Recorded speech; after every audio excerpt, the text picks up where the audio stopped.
This episode of The Clear Out was recorded on the 22nd of June 2022 at home in Wicklow. And it is the first part of a really in-depth interview with the author and artist and childhood abuse survivor, Aisling Creegan. Aisling is a Dublin woman who grew up in the 1970s as the child of alcoholic parents, and she was subjected to really a reign of terror and awful physical and emotional abuse throughout her childhood. And worse was to come. Aisling has recorded her story. She has written her account of her experiences in a terrific book called I Am Someone. You heard me refer to this book a couple of weeks ago, and I said then I was hoping I might have a chance to speak to her, and luckily Aisling was able to come down and sit with me here in #blessed, and we spent a few hours going into it all and what we came up with, and what I'm going to share with you this week and next week is the interview in two parts. We spent about an hour before we started recording just getting a feel for each other and setting down some conditions for what would be covered in the interview. And yeah, we just enjoyed a really nice connection, and we let the conversation move around a little bit, but ultimately I think we were successful in bringing out the story a bit more, and I tried to let Aisling speak for her experience and what she's hoping the book will do. So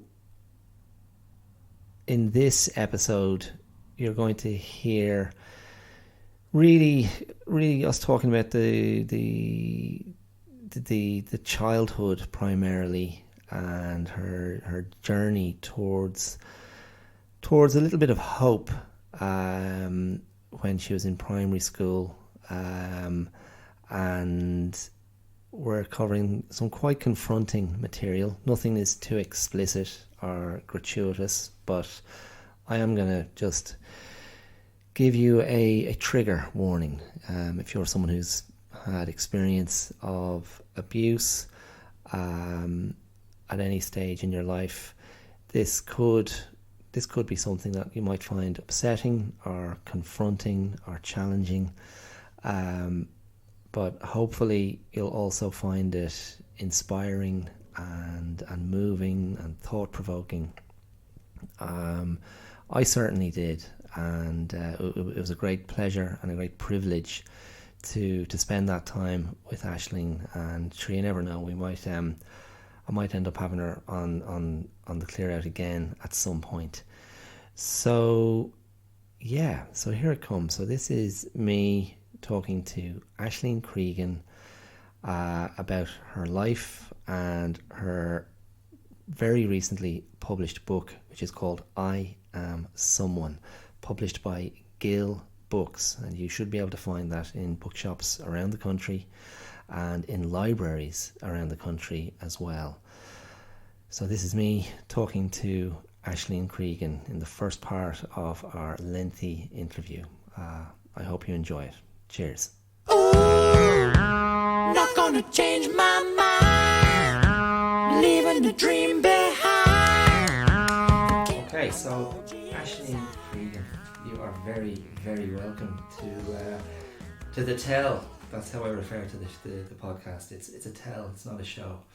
Thank you, Dara. Yeah, listen, you have written a fantastic book. I was blown away by it. I picked it up, I think it was only a week ago. And so it's amazing that we got you in here so quickly to come and chat to us about it. Thank you. I'm absolutely delighted to be here. I look, we have a mutual friend, and she said, you got to read this book. And I had it on the table, and I was kind of going, yeah, I'll get to that at some point. And, you know, as someone who writes a little and has notions of trying to write something long form at some point, I'd be like, okay, that's an Irish writer. That's someone who did it. And I've always got time to go, well, the very least I can do is pick it up and give it a try. And I had the recommendation from our mutual friend. Thanks Rachel. Absolutely. And absolutely. I picked it up last week. My wife and I were still in isolation with our COVID, and I basically couldn't put it down. I mean, it's a total cliche, but I was compelled almost from the first couple of pages, and I obviously had to stop here and there for, you know, family stuff, but I read it through and I finished it that night. I was out in the other room reading it in poor light, and it's a memoir, it's autobiographical, it's a profoundly personal story, and I can't remember the last time I cried so much reading a book. I cry at movies all the time, but I think I'd say it was half a dozen times I found myself in tears. And look, we can revisit some of those moments as we continue talking. Yeah. But how would you summarise I spoke about your book briefly last in a previous episode, 2 episodes ago, and I didn't give too much away. Yeah. How would you just describe this to someone? Like, they know nothing about you. Maybe they don't even know anything about like Ireland, Dublin in the 70s and 80s. Give it to me in a nutshell. How would you pitch that to that person? Okay, so basically I come from a large Dublin family. I'm the youngest in that family, and I grew up in a very chaotic household. Both my parents were alcoholics. And it's a story, it's my journey spoken through the eyes of a child, through my small self. And it's a story, it's absolutely horrific in places, but I look at it as a story of great hope and resilience and strength. And, you know, it was only when somebody said to me, you know, Aisling, you have a story inside you and you have a duty to get that story out there to young people. And it was like somebody flicked a light switch. And I realised, yes, I do. I need to tell this story. And it needs to get into the hands of people who have been through traumatic experiences or are in traumatic experiences. And I have to say, Dara, if I had this book to read when I was 16, it would have given me even more strength, I think, to carry on. Because when you're in a situation like that and you're scared, you feel very lonely at the time, extremely lonely. And especially when you're a young kid or a teenager, you don't have the means to get out. You're too young to work, to earn money, to get transport, to go anywhere. So you're stuck in that situation until you're 16, and you just don't know where to turn. It's funny, I remember reading when I was about 14, Christina Noble's story, Bridge Across My Sorrows, and it was her story from adulthood on. You know, it wasn't her early life, and I remember thinking, wow, the strength that she had. But I remember thinking, I wish I knew what had happened. I know she had a tough childhood as well, and I was thinking, I wish I knew more about her as a younger person. But she gave me strength in that book, but that was the only reference I had. Yeah, you know, I didn't have any other reference, and that, I suppose, is what I'm hoping for in my own story. And also we have this in Ireland, this attitude of, oh, sure, look, if, you know, that was all in the past, sure, aren't you grand now, sure, move on, you know, you've a grand house, and sure, you're working, and you've a lovely partner, and sure, look, what's the problem? Yeah. But the problem there is, in society, we end up with this paranoia. Yeah. And secrets. Secrets in you hold secrets because you always felt you couldn't speak about it because people are telling you to move on. You end up then yourself with these secrets, and you feel, well, sure, I can't talk about that. But the problem is, these secrets and paranoia manifest themselves in families, and they go through, I think they can go through 5 to 8 generations in a family. Which is extraordinary. And it has an effect on everybody, and nobody knows where this initiated from. Yeah. So that's what I wanted to stop, because I thought I should be able to tell my story and not feel shamed. Yeah. Or have this weight on me. Yeah. Because I honestly believe, I just think we're so important as human beings, and we have one little shot in life. And we're not here that long. Yeah. And it's a way of, why can't we speak? It's brilliant. I love all of that. I think it's how I would think of it is having ownership of your story, and ownership of your narrative and your identity. And what you were referring to back there, I mean, there's the idea of conspiracies of silence, and unfortunately, Irish history, like modern Irish history, and the movement into independence and sort of living in the, I mean, I don't want to be over dramatic about it, but to be living in the shadow of a very severe forbidding Catholicism through the 50s and 60s, and the inflexibility, I think, of the value system, and the punitive aspect of lapsing and moving away from what was held up as the Catholic moral ideal. Yes. And how many people suffered because of that, and how many women in particular, I think, would have suffered because of that. And then you look at the things that happened in foster homes, in Catholic education in some situations, in the mother and child homes, the Magdalens, all of this horrible stuff.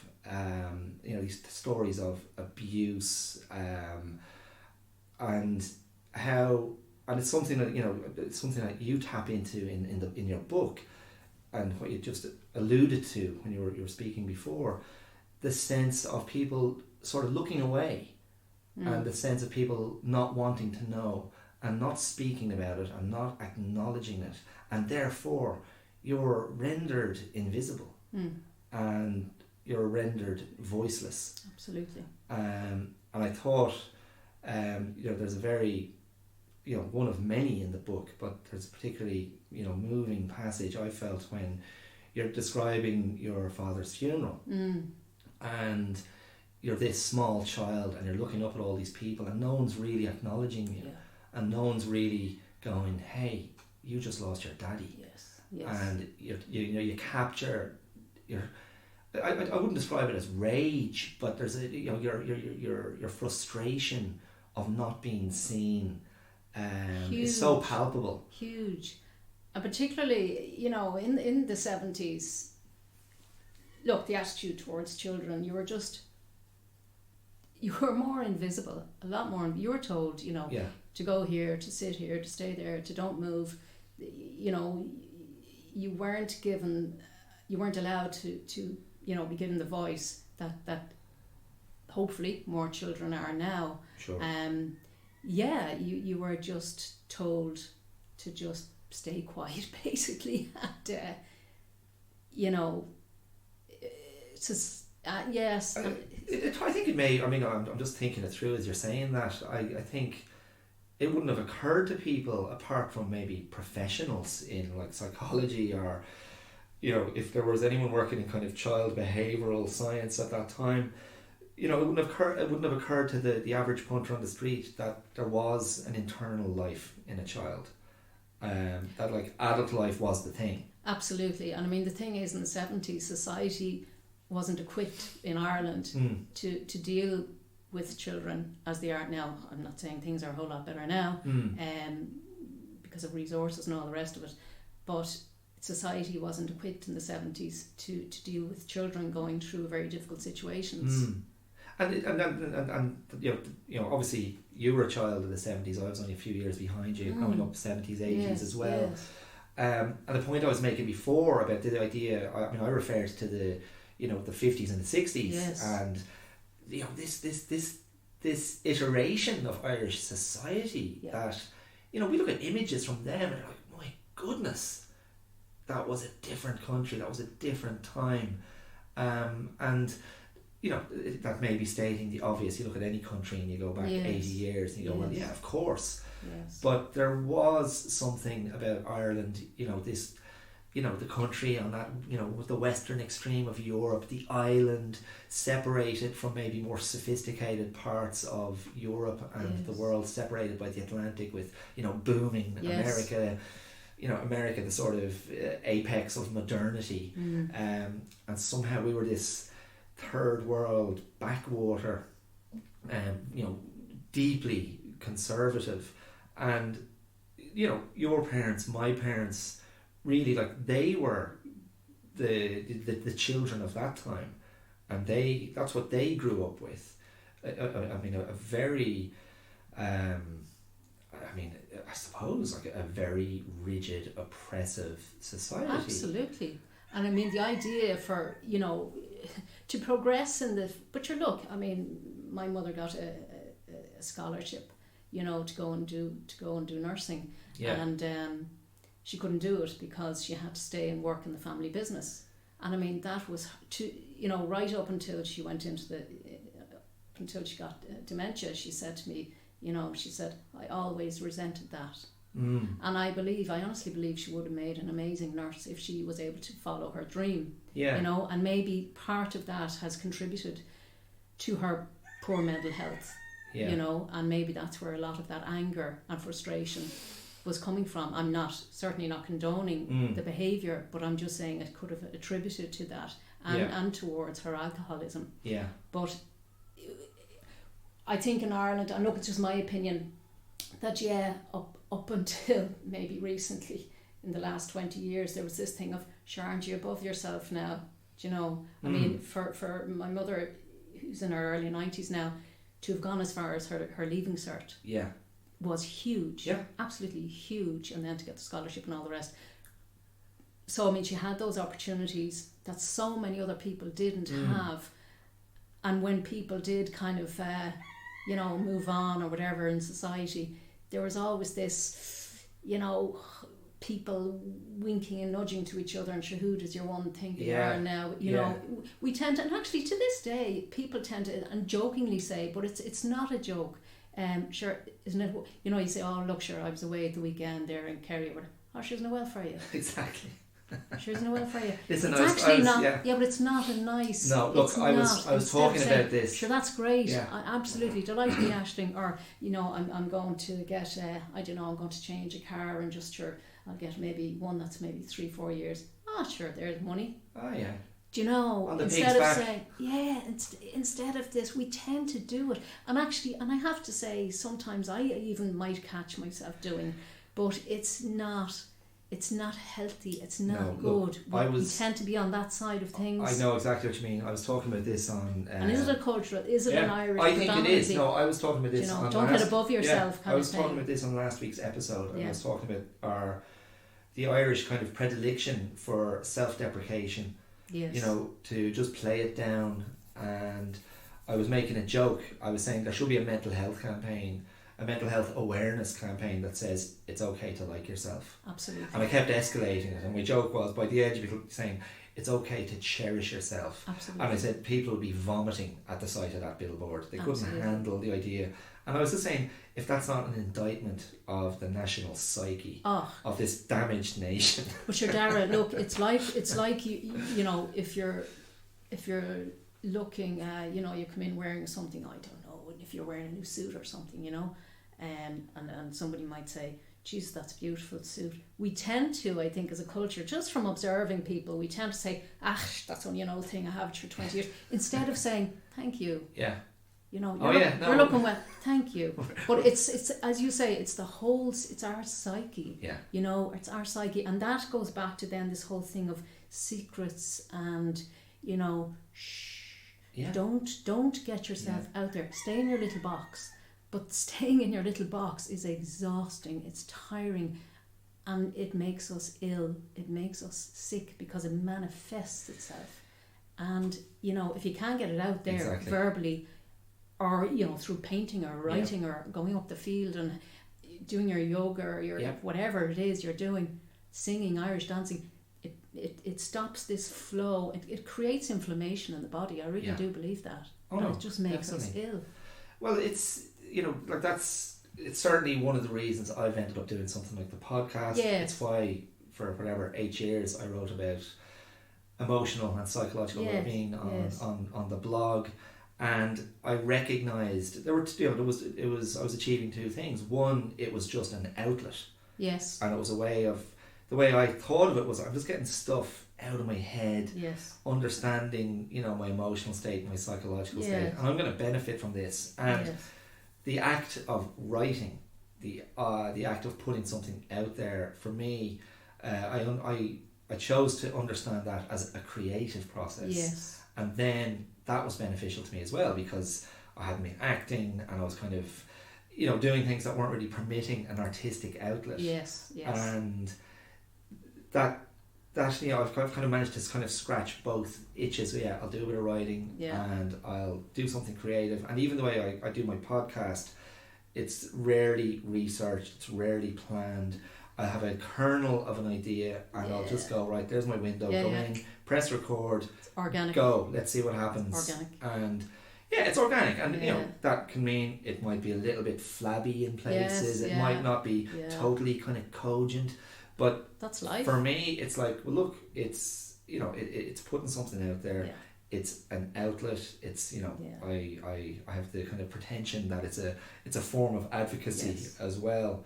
And trying to demonstrate I'm benefiting from this. I know. And vicariously, as a listener, you may also be benefiting from this. Yes. And it's in this area of how do we make sense of ourselves, of life, of whatever our personal legacy is, of damage, of trauma. And keep stepping into it. But that's what you were just saying there, you know, about your writing. You know, and like I say, it doesn't matter what your outlet is. To me, that's play. We're playing, and that's, I think, as children, what I know in my own situation, when I was younger, I felt like I had been born. I went from being born to becoming an adult because I had a lot of responsibility from my parents to keep them basically from choking at night and you know, vomiting or whatever. You know, turning my father's head after he just drank too much, so he wouldn't choke. So I was very much, I just felt very old when I was a child. So I didn't look, and as regards growing up in the 70s, I didn't think about it in a social sense, because my journey was just going from hour to hour and keeping another couple of people alive. You know, my parents, because I knew at the end of the day I couldn't move, so they were looking after me, albeit in a very strange way. So I was in a strange situation, and I find myself now, I'm almost 52, and I have to say I look and I play now. You know, I paint, I shoot a few arrows, do a bit of horse riding, you know, whenever I can. I don't have my own horse, but you know, I go to the stables down the road. And I don't look on those things as hobbies or whatever. I play. Sure. I can be silly now. I can be really, you know, and it's fantastic. And we need to play more as adults. And I remember watching Amadeus years ago, whenever it came out. Tom Holtz, And you know, I love a bit. I know nothing about classical music, but I love listening to Mozart's piano concertos when I'm painting. It just the notes actually apparently Mozart's music is fantastic for infants.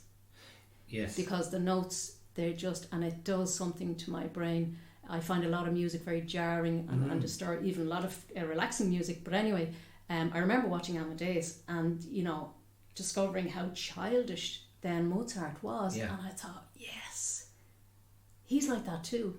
Because I can be very intense when I'm writing. Yeah. But I can also get extremely giddy and childish. And I thought that was just a bit of artistic license, I don't know. But no, I can be silly. But I can be childish, and that's the magic. Sure. Children are magic because they don't analyse the way adults do. We're nearly destroyed when we get to our teens, unless we have a healthy teenage transition, because we overanalyze everything. It's like I remember watching The Cat one day, and the cat jumped from the post up to the eave in the house. Didn't even think about it. Now, if I was the cat, I'd be thinking, okay, well, what if I jump and I fall? What if I break my neck? What if I do this? I think that's our problem as us as creatures. Sure. We overanalyze. We overthink. We get in our own way. All the time. And I think we just need to play more. Yeah.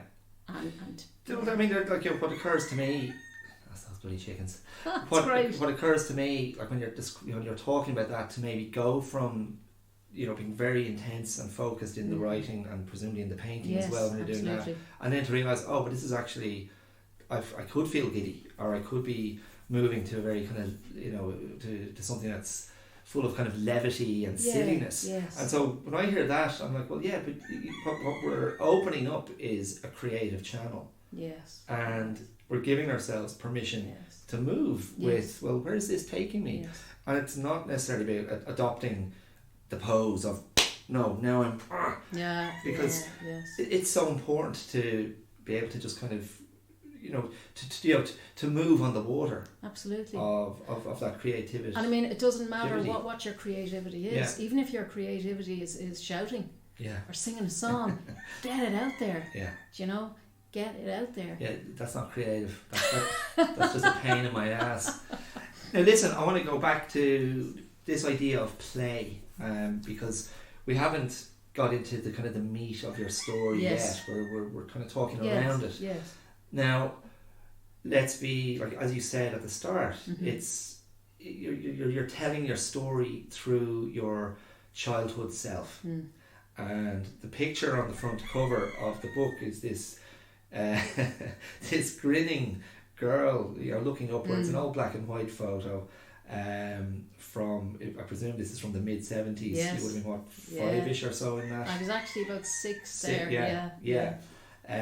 And this, I think, is one of the things that comes across so powerfully in the book is, you know, little Aisling, and her capacity for play, and her capacity to engage in the world of the imagination.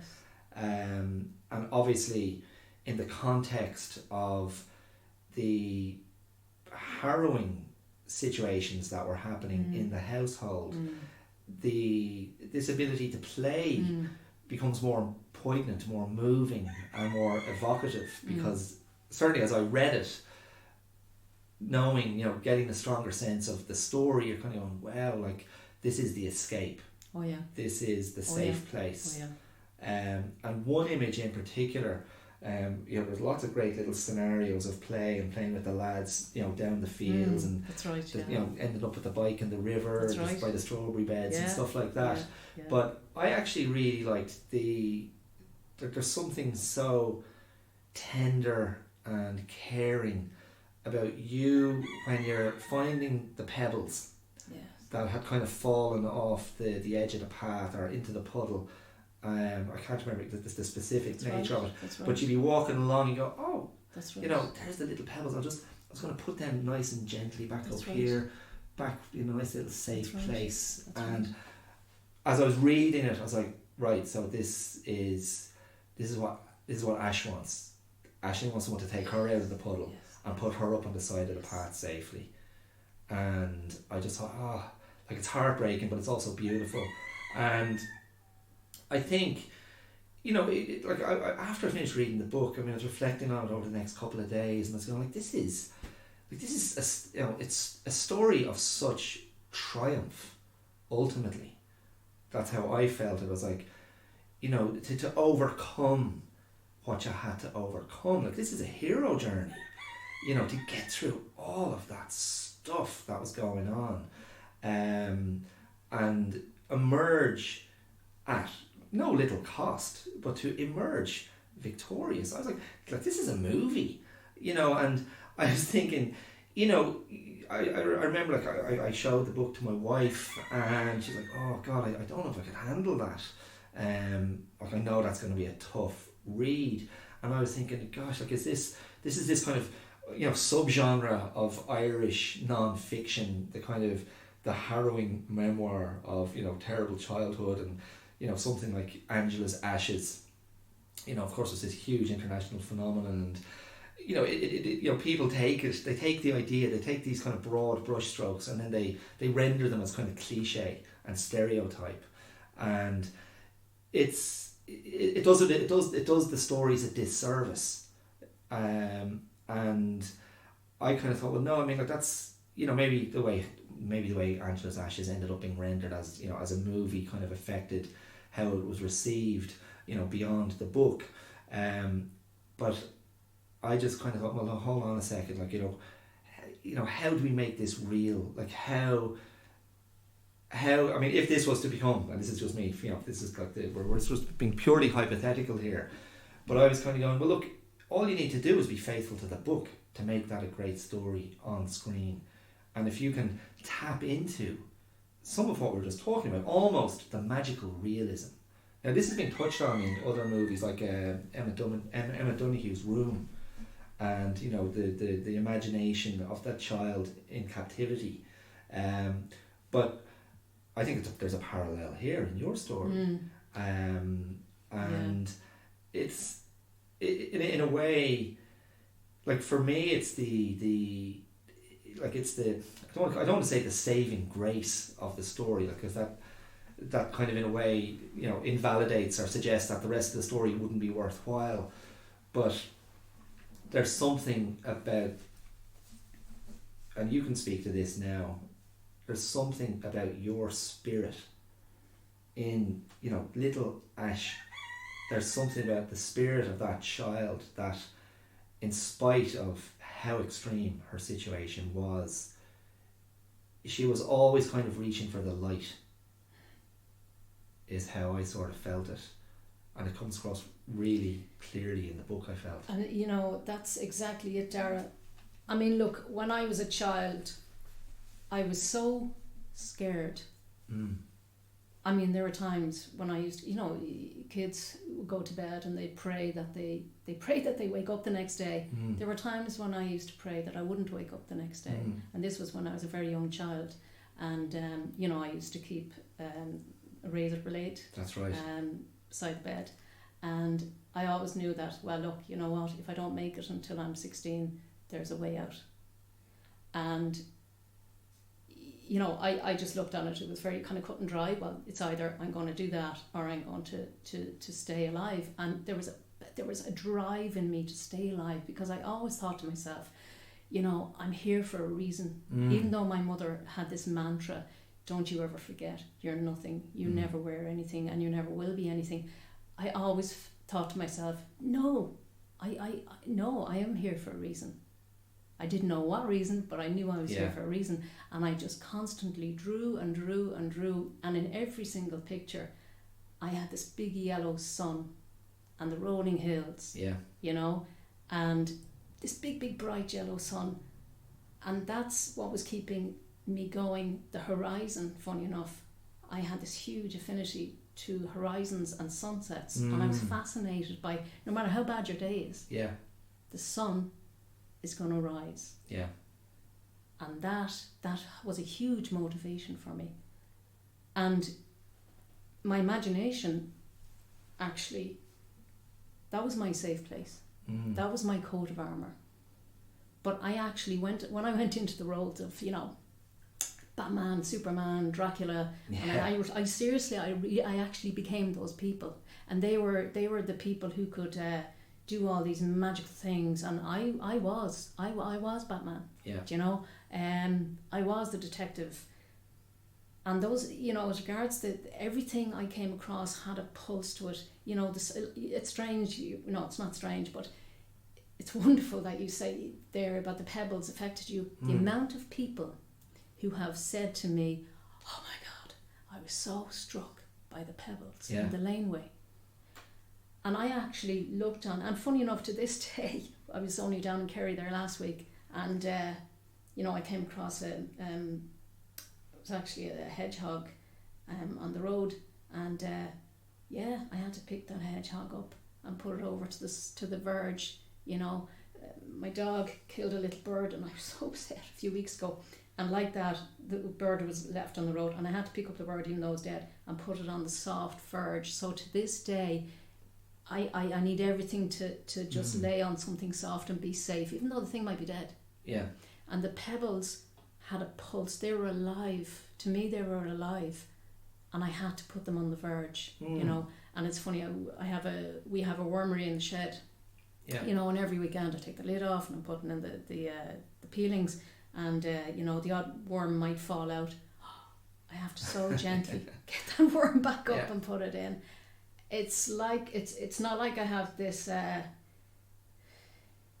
need to care or be responsible for everything, but everything to me is alive, and actually it is. Sure. We are those stones. We're made up of we are made up of the same atoms. Yeah. So in actual fact, I wasn't that far off when I was a kid. I was actually more in tune then than I probably am now. The stones are part of us. They're made up of the same stuff. Yeah.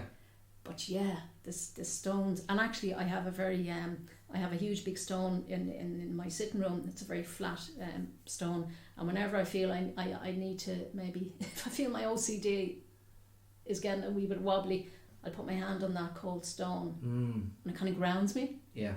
Do you know? Yeah. Or I might go out, I might take off my shoes and socks and just stand on the grass. Yeah, it's connection. It's connection to something concrete and its texture. It just kind of roots me, I suppose. Exactly. But yeah, look, when I was a kid, like I say, I had so much. I was so afraid, especially during these violent outbursts, and this idea of, am I going to die tonight? Yeah. That was my reality. My reality was getting from hour to hour. Will I die tonight? Is this the night I'm going to die, or the day I'm going to die? I always, I was either going to die or I wasn't. Yeah. You know. If you're enjoying what you're hearing on the Clear Out in this episode or any other episode you've listened to, please give some thought to supporting what I'm doing here. If you go to the description of this episode, wherever you're listening to the podcast, you should find a supporter link, and through that link you can make a one-time contribution to the show to support me, to support this independent podcast, which I put a lot of work into and love doing, and it would help me enormously to receive any support at all. You can also become a patron of the show. If you go to patreon.com/theclearout, there you can become a regular contributor to the show. For a small contribution, you can help keep this thing going. And the simplest way to think about it is, if this is something that you find entertaining, if it's something that you find valuable, if you find it uplifting, if you find it motivating, if you find it diverting or interesting, then ask yourself, what price would you put on that? Is it worth a couple of euros in a cup? That might be a way to think about it. So once again, if you like what I'm doing here, please just give it some thought. You don't have to. I understand times are tight for many of us. It's a choice. But if you have that extra few bob and you think, you know what, this is actually a quality product and I'm happy to contribute to it, the supporter link, or else patreon.com/the clear out. Thanks so much. And now back to the show. And listen, let's just because we haven't been specific, but we'll just clarify there. You just referred to violent outbursts. Yes. What we're talking about here is, and we can't spin this any other way. No. Your mother was the antagonist in this story of your childhood, and your mother was persistently violent and seemed to take an enormous amount of pleasure at times in tormenting you, and that was verbal abuse, but yes, it was physical. Absolutely. And you I mean, I'm right now in the second, I'm kind of going, right, I don't want to undersell this, but basically she would frequently punch you in the side of the head. Absolutely. Amongst other things. Yes. And again, I mean, I don't want to, I mean, we spoke before we went on air, but I mean, I don't want to kind of do loads of spoilers, but there are so many incidents that you describe in your childhood of your mother being physically violent, both to you and to your father. And it's, you said before, when we were talking about Ireland, and you said, like, obviously, you said as a child, like, you didn't think in social terms. And I was thinking to myself, yeah, of course not. Because no child is going, so this is part of a larger Catholic repression. Yes. A child is just in survival mode.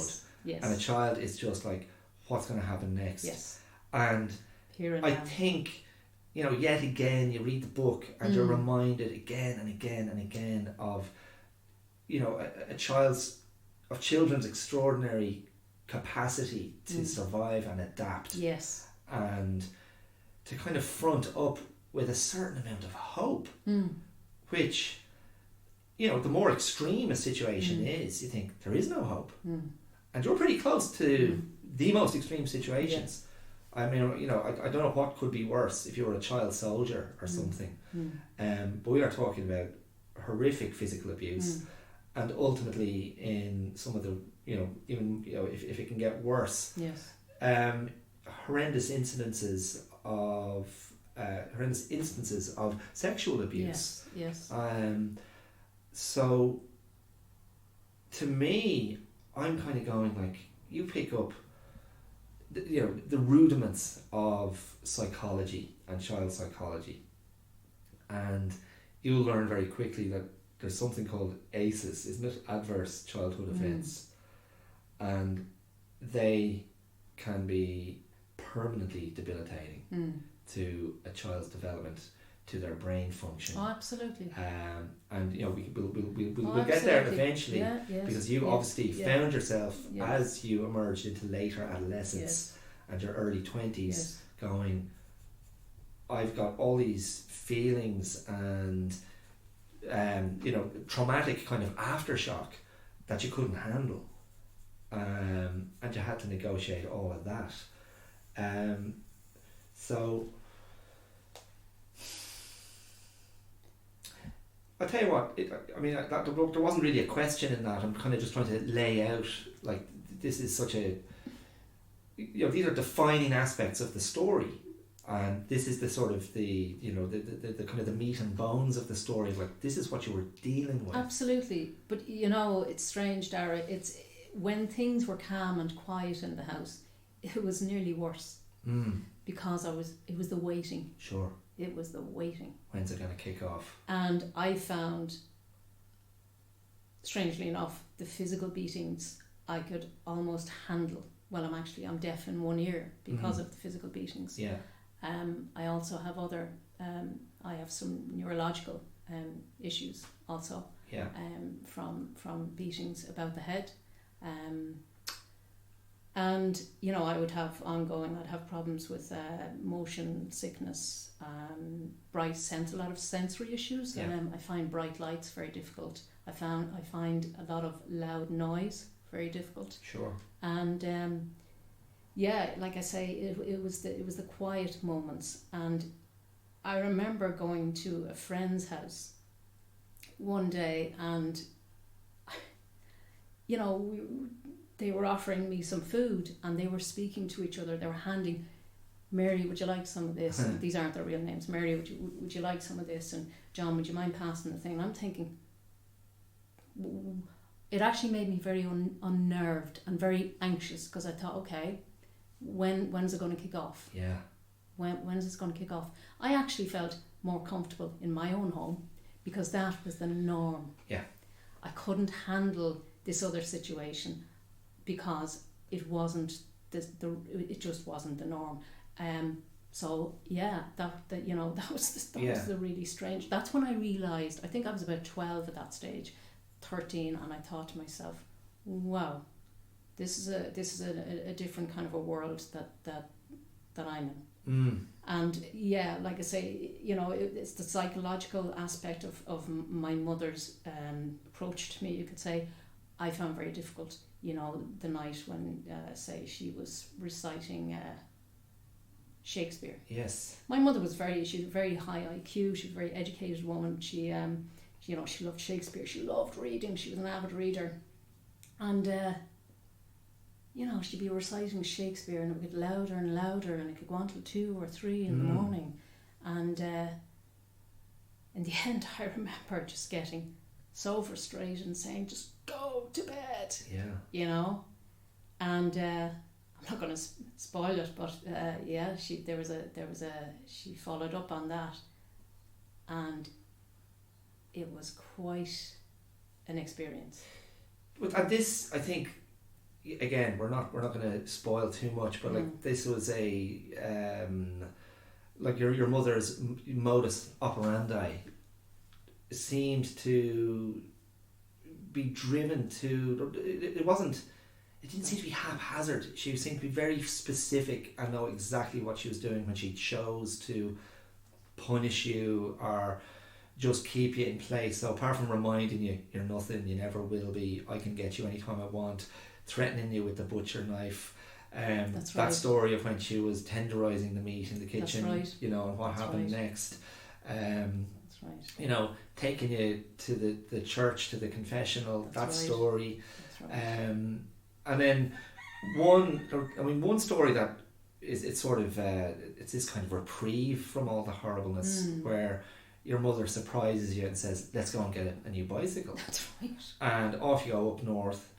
And was she getting a lawnmower as well? That's Is that right. the idea? A self-drive lawnmower. And you know, and she spoke to you on the driveway about your late father and how they'd met, and you were surprised that she was quite open Yes. and not cranky about it. And then you're like, and then taken into the shop, and off you go, get yourself a bike. And like, is this really happening? And then your mother's like, she leaves the shop and she's like, Jesus, I can't fit the lawnmower and the bike in the car and get through the border crossing for customs. That's right. So, and your mother based, and this is, and I kind of go, this is funny stuff. I know. And it doesn't, I mean, obviously because we know it's your mother, there's still a bit of a dark undercurrent. Oh, yeah. But at the same time, you go, that's a very believable scenario, because basically your mother says, listen, take the bike, head off down the road, and you find your way over the border and get back to the main road, and I'll see you however long that takes. Oh, yeah. And you're like, what? Yeah.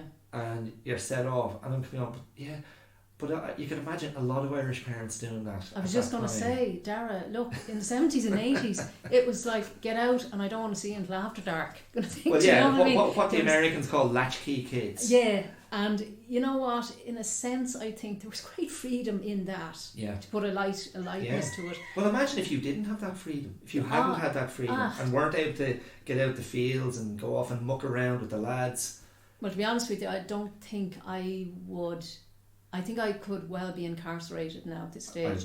Yeah. No, I mean that. No, I believe you. I'd be incarcerated at this stage, or I would be institutionalised, well institutionalised. That would have completely broken me if I didn't have that connection to nature. Yeah. I mean, yeah, cycle around the border, but you know what? It was great crack. Yeah. Because again, I went into my head. Yeah. Like I say in the book, you know, I put my hands on those, whatever, what the handlebars. It was my first experience of having a racer, and I thought, Jesus, I'm on a racer. I'm in a race. I'm in France or somewhere, you know. And that's I could have been killed. I hadn't a clue where I was going, and I remember kind of following the sun.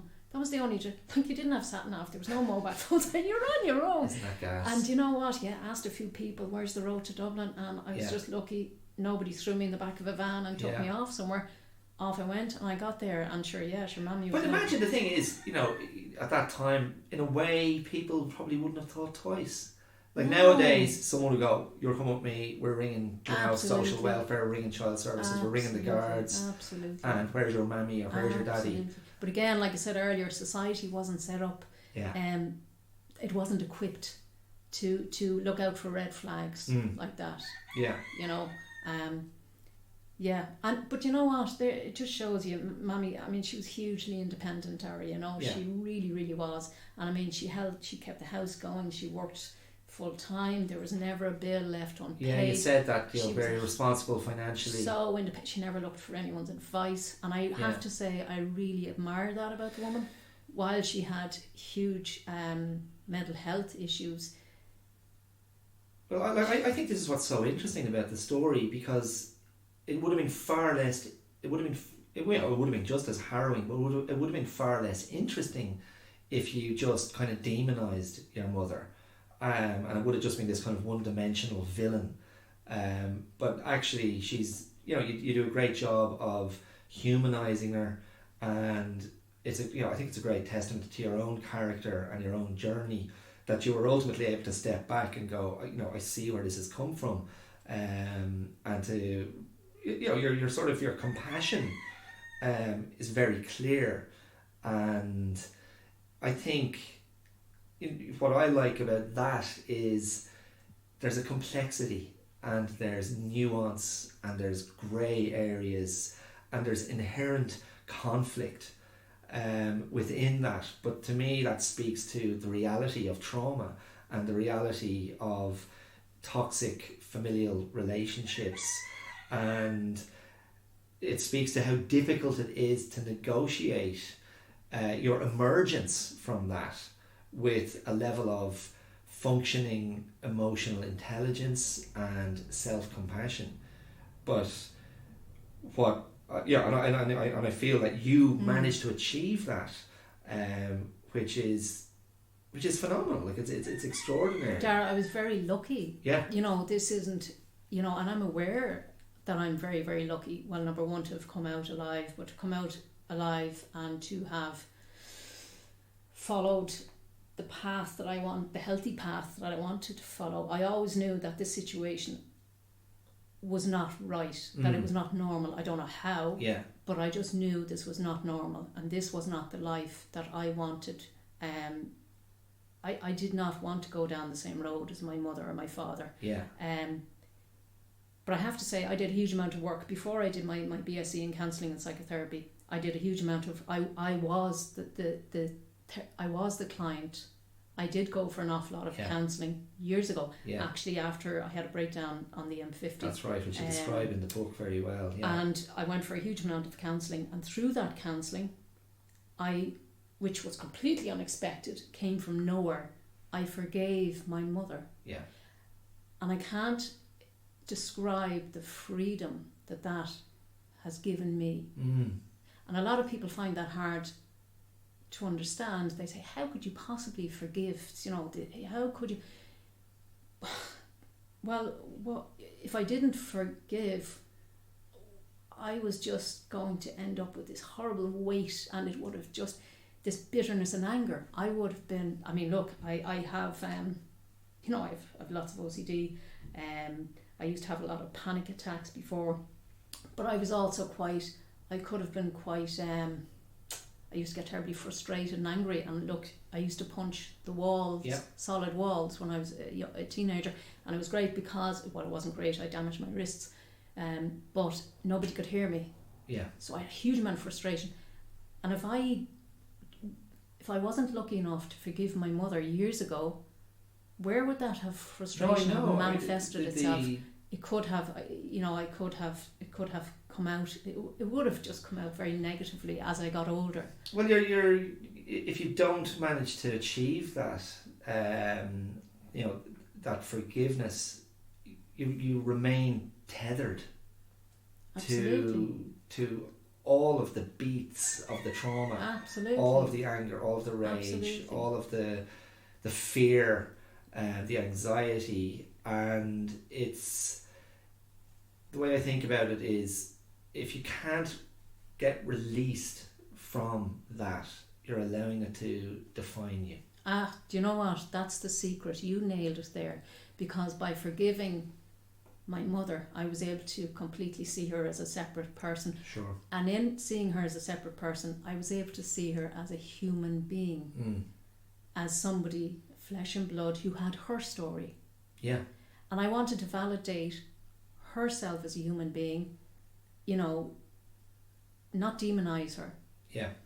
Her issues were mental health. Yeah. But where did that manifest itself from? I mean, she had a tough, she came from a family business and a very, very strong work ethic. Yeah. Tough parents. But again, work, and maybe their parents would say, again, this generational.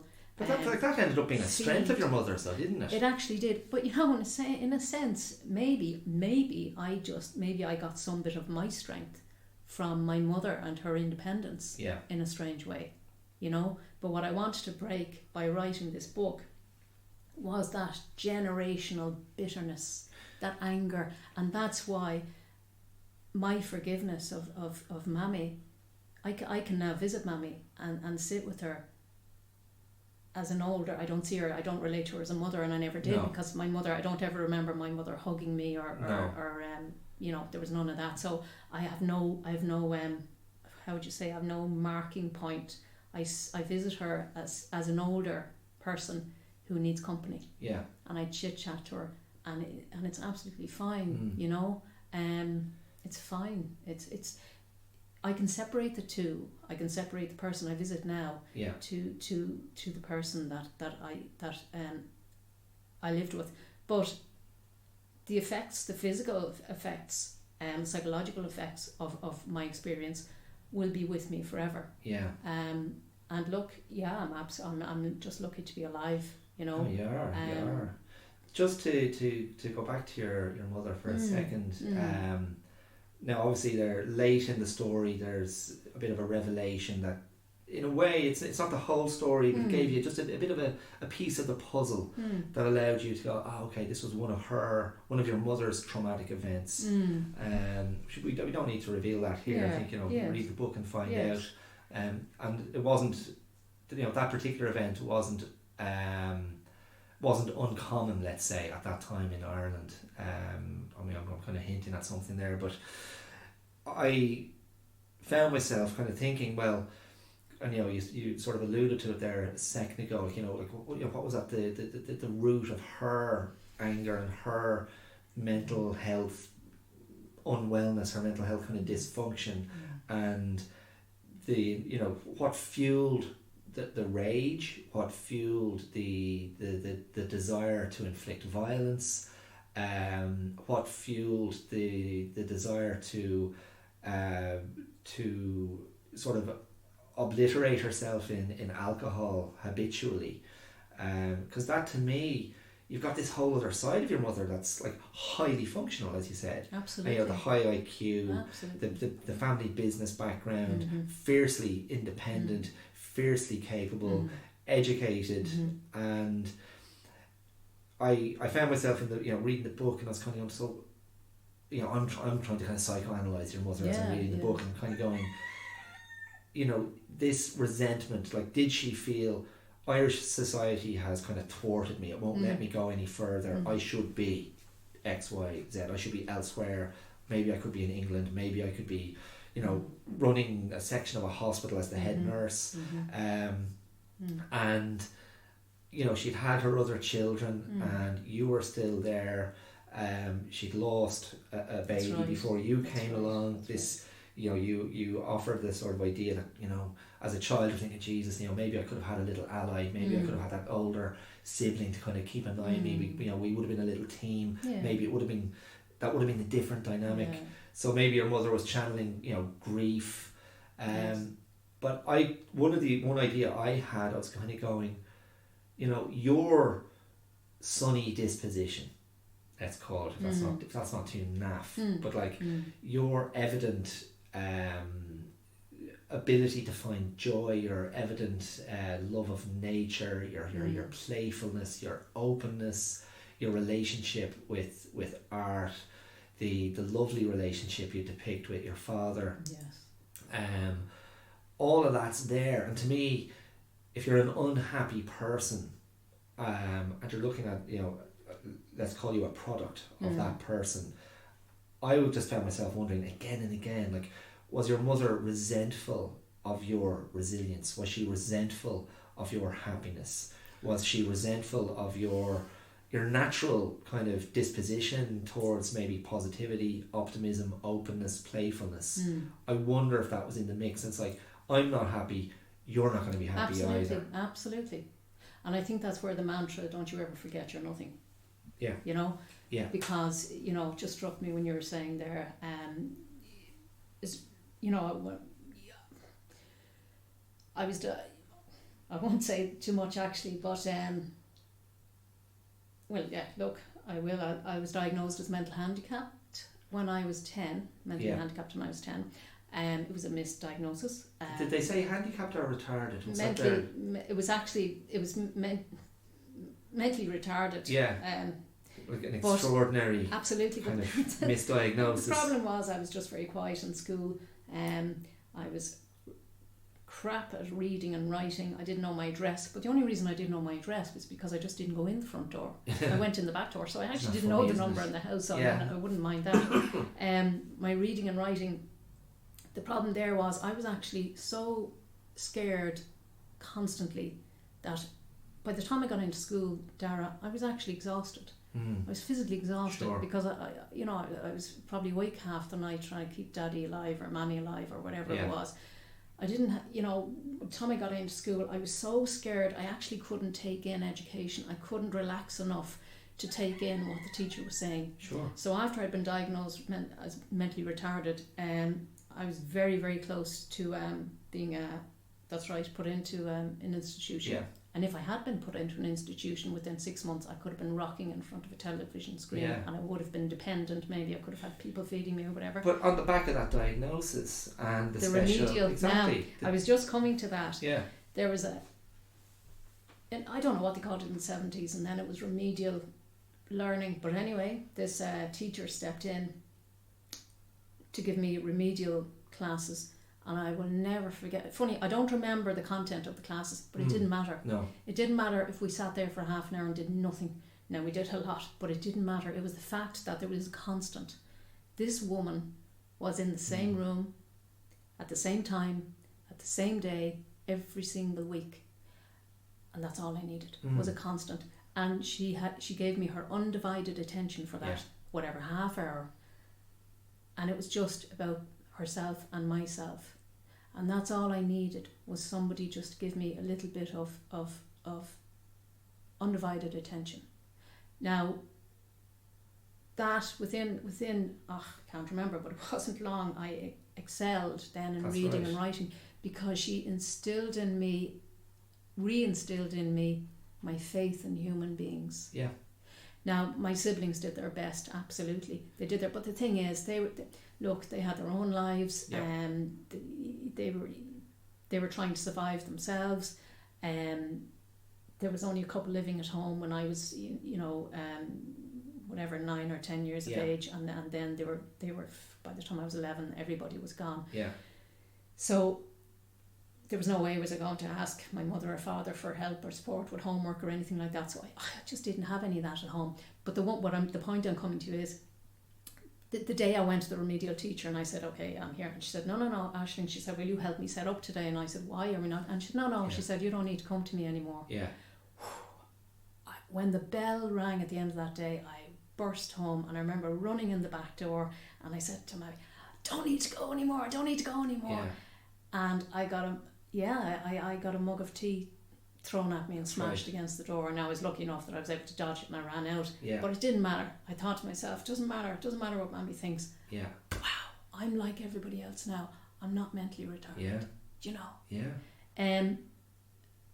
But come again to your, sorry, and I went around about there, but I think there was a huge amount of resentment on Mammy's part. Yeah. That who do you think you are? Yeah. Of course, she should have been delighted. Her child just said, I don't need to do any more remedial. Wouldn't you, as a parent, be absolutely over the moon? But instead, her reaction was, don't you think you're above yourself? Goes back to that, you know. And this is the drama of the story, because I think in psychological terms, that remedial teacher would be the person of secure attachment. Oh. So, as you said, you know, the person, I can depend on this person. This is a safe place. This person approves of me. And I think, again, you were blessed that you had the capacity to recognise that, and you wouldn't have articulated it, you wouldn't have described it that way. Absolutely. You were like, oh, cool. And okay, and now they've actually taken me to this better place and gone, you're grand. Yes. On you go on your good little journey. You're just as educable as everybody else in this school. But the role of teachers is the role of anybody, any caregiver responsible for children and teenagers, be they teachers, social workers, youth workers, their role is pivotal. And I was only speaking to a teacher there a couple of days ago. She works with very young kids, and she was just so passionate about the way she spoke to her kids. And I said, I said, maybe you do, but I said, you may not have any idea how important your role is for young children.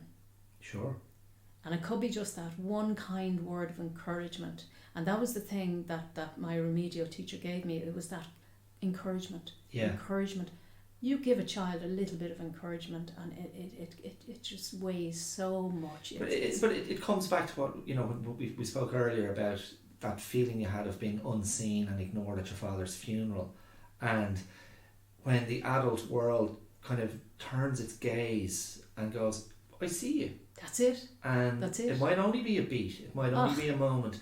But suddenly you're 10 feet tall. You're validated. I'm here. You're validated. I'm not crazy. I'm not imagining this. Listen, it's your mark. It's like, you know, I worked for people with learning disabilities years ago, and I remember there was a woman. She was non-verbal, and it took a couple of weeks for her to trust. I set up the table with the paints and all the rest of it. Had on relaxing music, do not disturb sign on the door. Yeah. The room was well ventilated. It was a safe space, so I had her place set up with brushes and paints and all the rest, and I painted away and let her pace around the room. And eventually she sat down and she picked up the brush she chose. Yeah.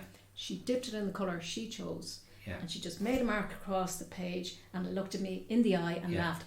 It was like winning the lottery. Yeah, sure. That mark she made was her saying, here I am. It's agency. Here I am. I feel safe enough. Yeah. You have accommodated the space for I me loved, to feel I loved safe. that passage in the book when you were describing those experiences. But you know what? That was on a bigger scale. That was the experience that I had with my remedial teacher, and I was so lucky. It's in the book. But my remedial teacher, I discovered after 40 years, I met her. Yeah. And you know, she was saying, I only met her there a couple of years ago, and she said, "Sure, Aisling, I did nothing. Sure, you know, you had the resilience and the push." I said, "No." She actually brought me through life, because any time I came to a sticky situation in life, I've had about 3 breakdowns throughout my life. Yeah. And any time I felt, do you know what? I don't know if I have the will. I'm actually bet here. Yeah. I actually don't know if I really have the energy to keep going. The effort. Yeah, the effort. Exactly. Yeah. The effort. Yeah. Whenever I felt like that, Dara, I thought of my remedial teacher. And I thought, she believed in me. Exactly. She believed in me. And that's where we'll leave part 1 of my interview with Aisling Creegan. So, yeah, I think you'll agree with me that we covered a bit of ground, and yeah, we got into some stuff there. But Aisling speaks so clearly and honestly about her experience that I think it's just well worth hearing, and I can't recommend the book enough. I think it's a terrific read, and I hope, even on the back of listening to the first part of this interview, I hope you're encouraged to go out and get yourself a copy. I have a feeling you're going to be seeing a bit more of Aisling across Irish media as more people pick up on her story and invite her to speak about it. So I was very lucky. This was the first podcast interview that she did, a little bit of a scoop for the Clear Out, and it was a very, very rewarding experience. So tune in next week in part 2.